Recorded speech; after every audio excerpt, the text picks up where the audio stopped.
அவளிடம் பேச சர்வா முயன்றான். ஆனால் வேதிகா அவனை கண்டுகொள்ளவே இல்லை. பல முறை முயன்றும் அதுவே நீடிக்க சர்வா அவர்களோடு அமர்ந்து சாப்பிட விருப்பப்படாமல் கிளம்ப தயாரானான். இப்போதெல்லாம் அங்கு அமர்ந்து சாப்பிடுவது கம்பெனி ப்ராஜெக்ட் பற்றி அவர்கள் என்ன செய்கிறார்கள் என்பதை தெரிந்து கொள்ளத்தான். ஆனால் இனி குயின்சி மூலம் அந்த தகவல்கள் அனைத்தும் அவனுக்கு வந்து சேரும்.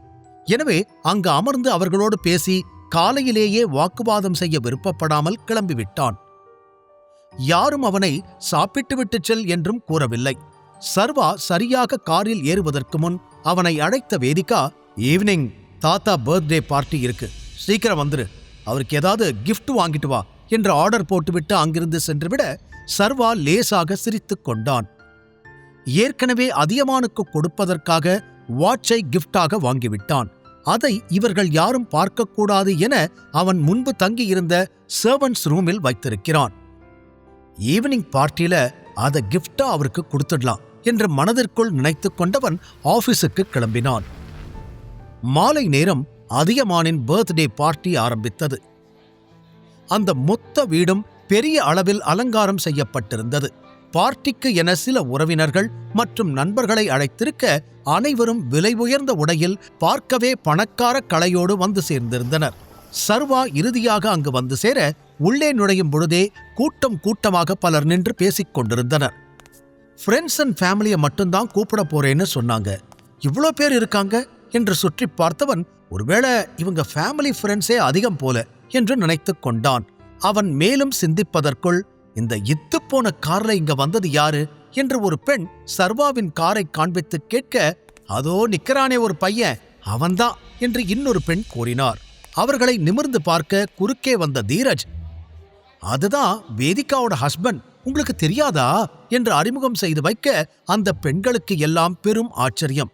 கூடவே தீரஜ் மீண்டும், அவன் இந்த வீட்டோட மருமகன்னு சொல்ல முடியாது, இந்த வீட்ல ஒரு வேலைக்காரன் மாதிரி இருக்கான், வீட்லயே அவன்தான் வேஸ்டா இருக்கான் என்று சர்வாவை பற்றி பேசிக்கொண்டே போக, அப்படின்னா இவன் ரொம்ப புவர் கை அப்படிதானே என்று அந்த பெண் தீரஜ் சொன்னதை வைத்து கேட்க, என்ன இருந்தாலும் வேதிகாவுக்கு நல்ல மாப்பிள்ளை கிடைச்சிருக்கும், எதுக்காக இப்படி ஒரு பையனை கல்யாணம் பண்ணிக்கிட்டா, பார்க்கறதுக்கு அழகா இருக்கான், அது மட்டும் போதுமா, இந்த பொண்ணுங்க ஏன்தான் இப்படி இருக்காங்களோ என்று உடனிருந்த அந்த பெண் கூற தீரஜ் தனக்குள்ளேயே மெதுவாக சிரித்து கொண்டான்.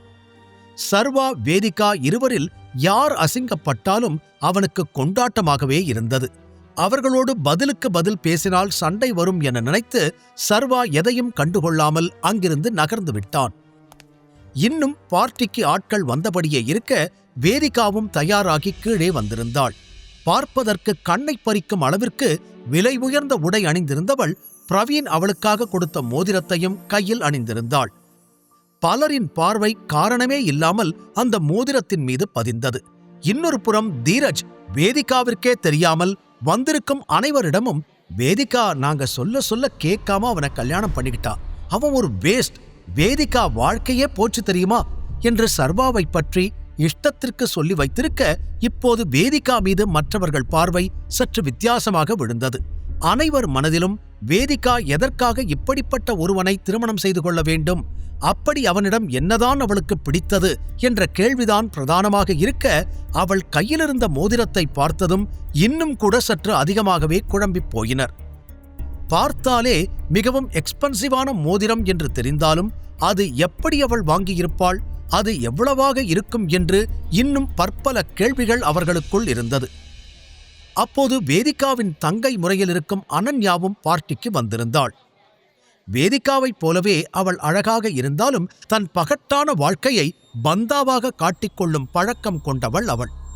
நேராக வேதிகாவிடம் வந்த அனன்யா, உன்னோட புருஷன் வீட்டோட மாப்பிள்ளையா இருக்காராமே, எதுவும் சம்பாதிக்கிறது இல்லைன்னு கேள்விப்பட்டு உனக்கு கல்யாணத்துக்காக கூட ஒரு மோதிரம் வாங்கி தரலையாமே என்று தீரஜ் வாயிலாக ஆங்காங்கே கேட்டதை வைத்து வேண்டுமென்றே வேதிகாவிடம் நக்கலாக கேட்டாள். அவளை பார்த்துவிட்டு தூரத்தில் இருக்கும் சர்வாவை ஒருமுறை பார்த்த வேதிகா பெருமூச்சுடன், உனக்கு என்ன கேட்கணுமோ அதை டைரக்டா கேளு, எதுக்கு தேவையில்லாம என்னென்னமோ பேசிக்கிட்டு இருக்க என்றாள்.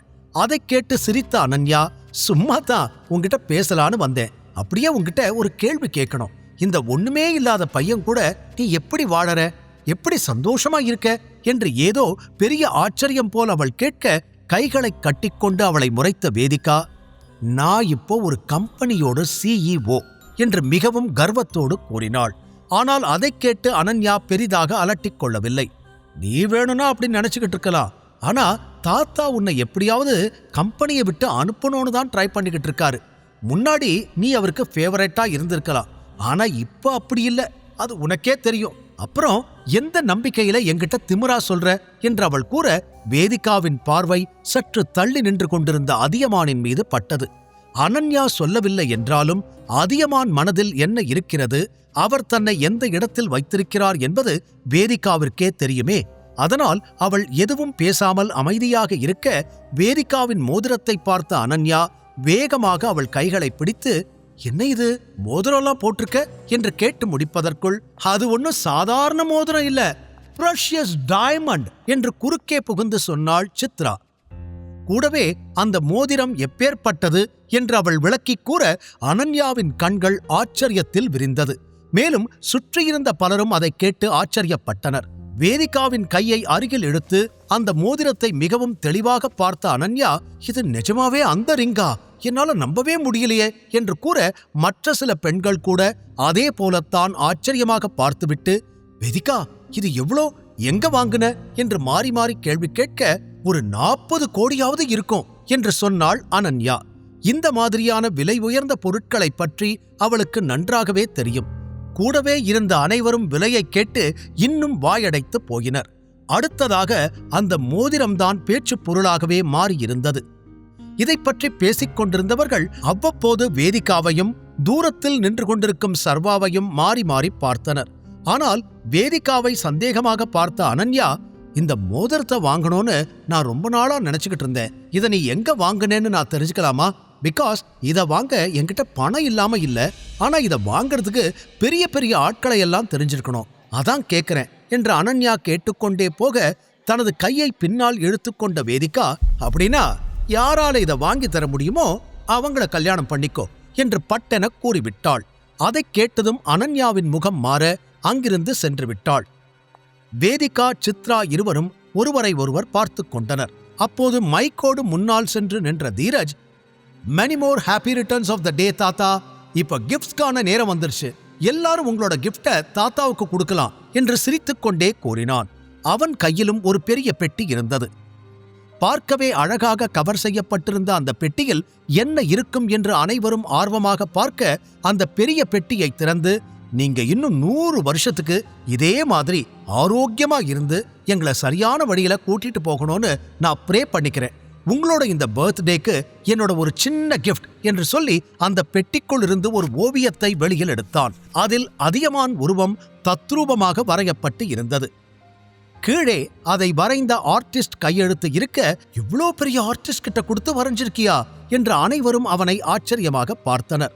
தாத்தா மனதை தொடும் அளவிற்கு கிஃப்ட் கொடுக்க வேண்டும் என நினைத்த தீரஜ் பல நாட்களுக்கு முன்னாலேயே மிகவும் சிறந்த ஓவியர் ஒருவரிடம் கொடுத்து இதை தயார் செய்திருந்தான். இதற்காக நிறைய செலவழித்ததால் தான் ஆகாஷுக்கு தீரஜால் பணம் கொடுக்க முடியவில்லை. மேலும் பணம் இல்லாத காரணத்தினாலேயே ஆகாஷ் இந்த பார்ட்டிக்கு வரவில்லை. தீரஜ் கொடுத்த ஓவியத்தை வாங்கி ஆசையாக பார்த்த அதியமான் முகத்தில் புன்னகை பூத்தது. இது ரொம்ப அழகா இருக்கு தீரஜ், எனக்கு ரொம்ப பிடிச்சிருக்கு என்று பேரனை தோளோடு அணைத்துக் கொண்டு கூறினார். பிறகு அடுத்தடுத்து ஒருவர் பின் ஒருவராக அவருக்கு பரிசு பொருள் கொடுக்க முன்வந்தனர். சர்வா ஓரமாக நின்று நடப்பதையெல்லாம் வேடிக்கை பார்த்து கொண்டிருந்தான். அங்கு நடக்கும் எதிலும் அவனுக்கு பெரிதாக நாட்டமில்லாமல் போக அமைதியாகவே இருந்தான். சரியாக அப்போது வீட்டினுள் நுழைந்தான் பிரவீன்.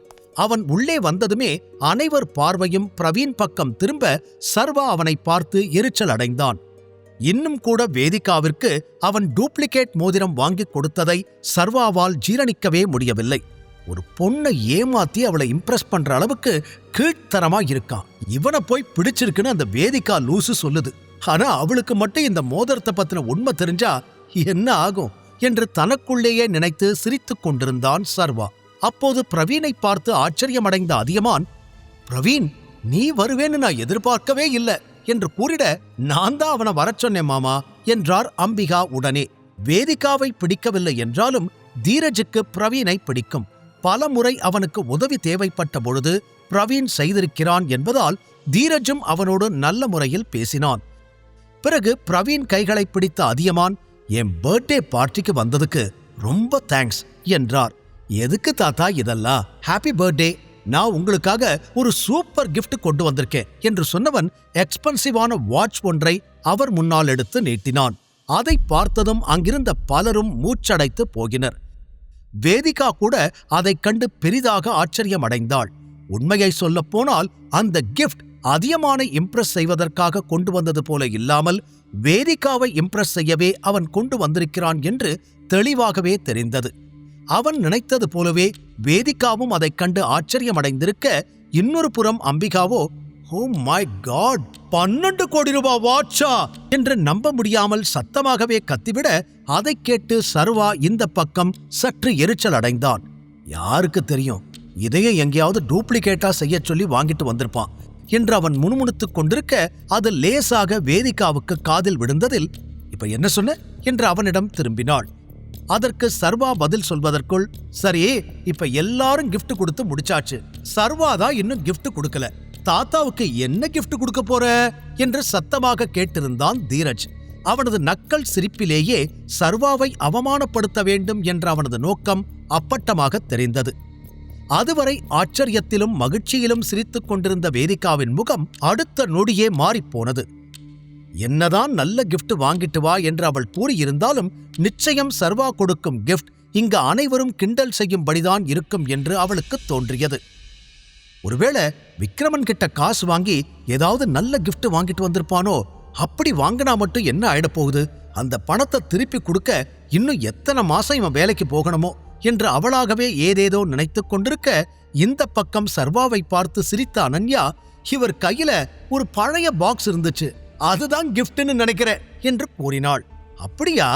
அந்த கிஃப்ட் தாத்தாவுக்கு கொடு சர்வா என்று தீரஜ் சொல்ல, நான் ஏற்கனவே எல்லாரும் கிஃப்ட் வச்சிருந்த இடத்துல வச்சுட்டேன், தனியா எதுக்கு கொடுக்கணும் என்று சாதாரணமாக கேட்டான் சர்வா. அவனை நிமிர்ந்து பார்த்த அதியமான், என்ன கிஃப்டா இருந்தாலும் என் கையில கொடு, இல்லைனா நீ கிஃப்ட் கொடுக்கலன்னு நான் நினைச்சுப்பேன் என்றார். அதை கேட்டதும் சர்வா அதிர்ந்தான். கூடவே சுற்றி பார்க்க அனைவரும் அவனைத்தான் பார்த்து கொண்டிருந்தனர். சிலர் அவனை பார்த்து சிரித்துக் கொண்டிருக்க, வேதிகா தலையில் கை வைத்து குனிந்து நின்றிருந்தாள். சர்வா என்ன செய்ய போகிறான்? முழு கதையையும் கேட்டு மகிழ பாக்கெட் FM ஆப்பை டவுன்லோட் செய்யுங்கள். லிங்க் டிஸ்கிரிப்ஷனில் கொடுக்கப்பட்டுள்ளது.